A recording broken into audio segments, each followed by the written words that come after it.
Magandang umaga, ngayon po ay araw ng Biyernes, September 15, 2023. Update po muli sa lagay ng panahon.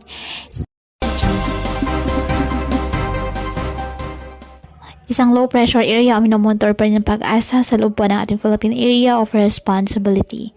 Ang nasabing LPA, mababa ang tsansa na maging bagyo, wala rin pong direktang epekto sa lagay ng ating panahon. Sa ngayon, southwest monsoon o habagat ang nakakaapekto sa Southern Luzon, Visayas at Mindanao. Wala naman pong gale warning na nakataas anumang baybayin ng karagatan kung kaya malayang makapamalaot ang ating mga kababayang mangingisda at may maliliit na sasakyang pandagat.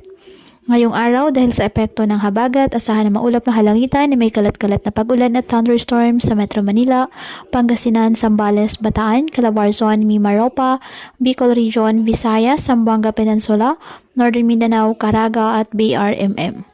Habang sa nalalabing bahagi ng bansa, bahagyang maulap hanggang sa maulap na halangitan with isolated rain showers or thunderstorms dahil pa rin sa habagat at localized thunderstorms. Kaya pinapayuhan ng ating mga kababayan na may maingat at maging alerto po sa mga posibleng pagbaha at pagguho ng lupa at ugaliin na magdala palagi ng payong o kahit anumang panangga sa ulan sa tuwing lalabas ng ating mga tahanan. At yan po muna ang update sa lagay ng panahon ngayong araw. Muli patuloy po tayo na mag-ingat at palaging tandaan, God loves you. Stay safe and God bless.